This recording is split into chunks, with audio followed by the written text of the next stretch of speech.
ऐसे प्लेनेट पर चलते हैं जहाँ कोई सॉलिड सरफेस ही नहीं है, यानी इन पर लैंड करना मानो बादलों पर पैर रखने जैसा होगा। जब हम इसके घने एटमॉस्फेयर में पहुंचेंगे तो यह फोर्स किसी दीवार से टकराने जितना भयंकर होगा और इतना ज्यादा प्रेशर इंसान सिर्फ सबमरीन के अंदर ही सहन कर सकता है।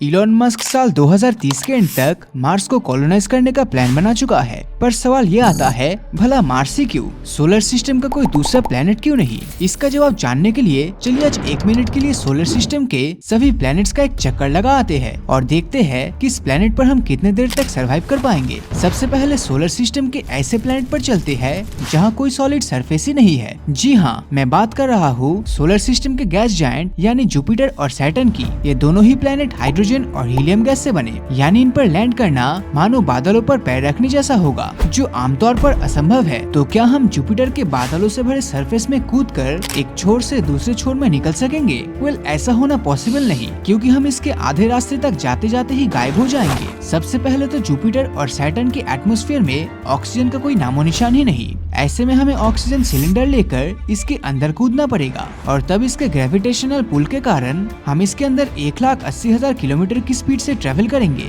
क्योंकि जुपिटर की ग्रेविटी धरती के कंपैरिजन में 2.5 गुना ज्यादा है। अब इतने स्पीड से ट्रेवल करने के दौरान जब हम इसके घने एटमॉस्फेयर में पहुंचेंगे तो यह फोर्स किसी दीवार से टकराने जितना भयंकर होगा, जिससे हमारी हड्डियां चूर-चूर हो जाएगी। और इसके 3 मिनट बाद जब हम 250 किलोमीटर नीचे होंगे तब 480 किलोमीटर पर आवर की स्पीड से हमें किसी बॉल की तरह थ्रो किया जाएगा, क्योंकि जुपिटर सोलर सिस्टम का सबसे तेज घूमने वाला प्लेनेट है, जिस कारण यहाँ हवा की स्पीड 300 माइल पर आवर है, जो धरती पर आने वाले हैरिकेन्स या टॉर्नेडो से भी ज्यादा है। इतना विंड स्पीड के कारण हम धरती से 100 गुना ज्यादा प्रेशर महसूस करेंगे, जो जुपिटर के सरफेस के 695 किलोमीटर की गहराई में 1150 गुना ज्यादा बढ़ जाएगा। और इतना ज्यादा प्रेशर इंसान सिर्फ सबमरीन के अंदर ही सहन कर सकता है, जो दुनिया की सबसे गहराई में गोते लगाने वाला सबमरीन है। लेकिन ये शील्ड भी हमें ज्यादा देर तक नहीं बचा पाएगा, क्योंकि जब हम जुपिटर की सतह से 2500 माइल्स की गहराई में पहुंच चुके होंगे तब तापमान 3300 डिग्री सेल्सियस तक हो जाएगा, जो टंगस्टेन यानी धरती पर मौजूद सबसे हाई मेल्टिंग पॉइंट वाले मेटल को भी पिघला देने की ताकत रखता है।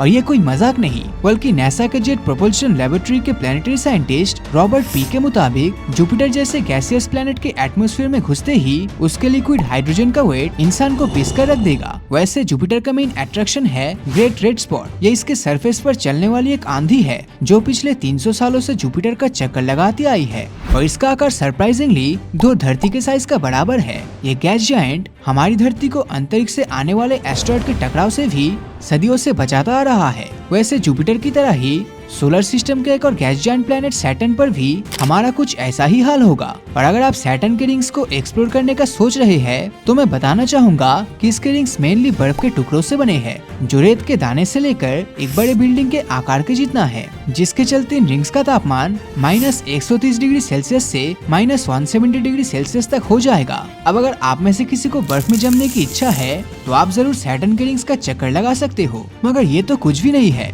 सैटर्न पर चलने वाली भयानक आंधियों के लिए यह पूरे सोलर सिस्टम में फेमस है। यहाँ इतनी तेज हवाएं चलती है कि इस प्लेनेट के लगभग हर हिस्से में सुपर स्ट्रॉन्ग विंड वॉर्टेक्स पैदा हो जाता है, और इसके एटमॉस्फेयर में एंटर होते ही यहाँ के तूफान आपके शरीर को हर डायरेक्शन में खींचेगी, जिससे आपके शरीर के चित्रे उड़ जाएंगे। मतलब आप सैटर्न पर ज्यादा से ज्यादा 10 सेकंड तक ही जीवित रह सकोगे, फिर उसके बाद आपका मरना तय हो जाएगा। अब बारी आती है सैटर्न के सबसे बड़े और सोलर सिस्टम के सेकंड लार्जेस्ट मून टाइटन के सफर की, जो काफी हद तक धरती से मिलता जुलता है। इसीलिए यहाँ पर रह पाना काफी आसान काम होता अगर यहाँ जमा देने वाली ठंड न होती, जो इंसान को सेकंड में ही आइस क्यूब में बदल देगी।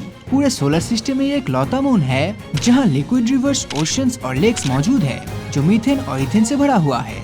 और यहाँ का एटमॉस्फेयर भी धरती की तरह ही है, जहाँ कभी कभी बारिश भी होती है। हमारा अपना मून भी काफी फ्रेंडली है, लेकिन आप यहाँ तब तक जिंदा रह सकते हैं जब तक आप अपनी सांसें रोक सके। इसके अलावा सूरज से आने वाली खतरनाक कॉस्मिक रेडिएशन आपकी जान लेने के लिए काफी होगी। अगर आप मर्क्यूरी प्लेनेट पर लैंड करें तो सबसे पहली चीज जो नोटिस करेंगे वो है ये सूरज के बेहद करीब मौजूद सबसे छोटा प्लेनेट है। दिन के समय यहाँ का तापमान 425 डिग्री सेल्सियस के आसपास, तो वही दूसरी तरफ जहाँ सूरज की रोशनी नहीं पहुँचती वहाँ पर तापमान नेगेटिव में चला जाता है। इसके अलावा यहाँ मैग्नेटिक फील्ड ना होने के कारण सोलर विंड्स प्लाज्मा टॉर्नेडोज को जन्म देता है और ऐसे में मर्क्यूरी का टेम्परेचर 1000 डिग्री सेल्सियस तक पहुँच जाता है। लेकिन यहाँ पर ग्रेविटी लगभग धरती के बराबर ही है, जिससे आप यहाँ पर आसानी से घूम तो सकेंगे, पर यहाँ का भयंकर तापमान आपको पिघला देगा। इसके अलावा यहाँ का एक्सट्रीम प्रेशर आपको किसी बोतल की तरह कुचल देगी, मानो आप धरती के समुद्र के 800 मीटर की गहराई में मौजूद हो। इसीलिए आप सिर्फ कुछ सेकंड्स के लिए ही इस प्लेनेट पर जिंदा रह पाएंगे। पर चौंकाने वाली बात तो ये है कि सूरज से करीब होने के बावजूद भी मर्क्यूरी सोलर सिस्टम का सबसे हॉटेस्ट प्लेनेट नहीं।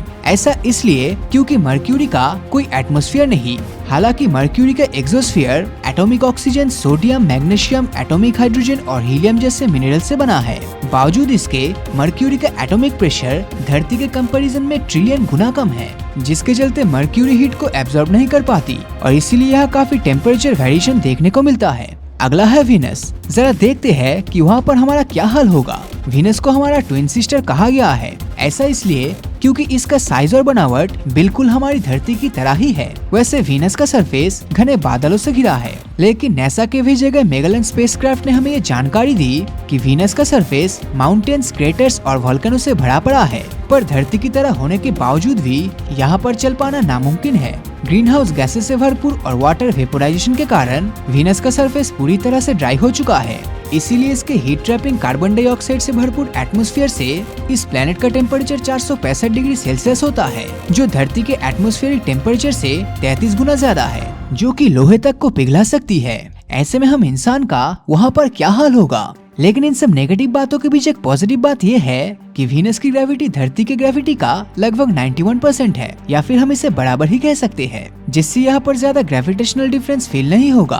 पर एक चीज जो हमें यहाँ पर महसूस होगी वो है यहाँ का डेंस एटमॉस्फेयर। वीनस का एटमॉस्फेयर मेनली कार्बन डाइऑक्साइड और सल्फ्यूरिक एसिड के घने बादलों से बना है, जो इतने घने होते हैं कि अगर हम अपने हाथों को हिलाना भी चाहे तो हमसे ना हो पाएगा, क्योंकि यहाँ पर प्रेशर धरती के ओशंस के 3000 फीट की गहराई जितना है। इसलिए इतना घना एटमॉस्फेयर हमें वीनस की सतह पर खड़े होते ही मसल कर रख देगा। वीनस के ऐसे हाई टेम्परेचर और एक्सेसिव प्रेशर के कारण सिर्फ 1 सेकंड में ही हम भाप बनकर उड़ जाएंगे, यानी यहाँ पर टिकना भी हमारे लिए नामुमकिन हो जाएगा। अब हमारे स्पेसक्राफ्ट को थोड़ा मोड़ते हुए हम चलते हैं मंगल की ओर, जहाँ सौरमंडल का सबसे बड़ा माउंटेन बसा है, जिसकी ऊंचाई माउंट एवरेस्ट से भी 3 गुना ज्यादा है। मार्स दिखने में तो लाल है, पर बावजूद इसके ये बहुत ही ठंडा प्लेनेट है। मंगल ग्रह को सूरज का एक चक्कर लगाने में 687 दिन लगता है और धरती की तरह यहाँ भी एक दिन लगभग 25 घंटों में होता है। यहाँ का एटमॉस्फेयर काफी पतला होने के साथ साथ यहाँ पर सांस लेना नामुमकिन है। इस प्लेनेट पर काफी मात्रा में डस्ट स्टॉर्म देखने को मिलता है, जिससे पूरा प्लेनेट धूल से भरा रहता है और इसी के साथ मार्स का पोल कार्बन डाइऑक्साइड से भरा है।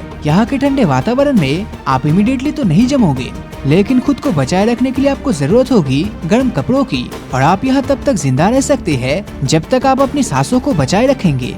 लेकिन अगर आप सोलर सिस्टम के सबसे कूलेस्ट प्लेनेट यूरेनस पर लैंड करें तो शायद आपको जीने के लिए थोड़ा समय और मिल जाएगा। यूरेनस पर हर जगह आपको पानी, अमोनिया और मीथेन के बेहद गर्म मिक्सचर्स मिलेंगे, जिसके बाहर ये प्लेनेट थोड़ा बहुत सेफ है। पर अगर कोई भी शख्स इसके समुद्र में गिरता है तो उसका सिर्फ कंकाल ही मिलेगा। ये मिक्सचर इतना ताकतवर है कि इंसान के मांस और चमड़ी को ये आराम से पिघला देगा। आपको सोचने तक का समय नहीं मिलेगा कि कब कुछ ही सेकंड्स में आपकी मौत हो गई। अब चलते हैं सोलर सिस्टम के सबसे आखिरी प्लेनेट नेपच्यून की तरफ। शॉकिंगली आप यहाँ 1 सेकंड भी सरवाइव नहीं कर सकते, क्योंकि फ्रैक्शंस ऑफ सेकंड में ही आपकी डेथ हो चुकी होगी। और इसके पीछे यहाँ की हाई स्पीड विंड्स का हाथ होगा, क्योंकि नेपच्यून पर इतनी तेज हवाएं चलती है जो साउंड की स्पीड को भी पीछे छोड़ दे, और इस तूफान के चपेट में आकर सेकंड में ही आपकी मौत निश्चित तौर पर हो जाएगी। लेकिन हमारा प्लूटो, जो पहले एक प्लेनेट हुआ करता था, आज सूरज के सबसे दूर स्थित एक ड्वार्फ प्लेनेट है। इतना दूर होने के कारण ये सोलर सिस्टम के सबसे ठंडी जगहों में से एक है, जहाँ का तापमान -200 डिग्री सेल्सियस तक होता है और यहाँ का एटमॉस्फेयर अनब्रीदेबल है।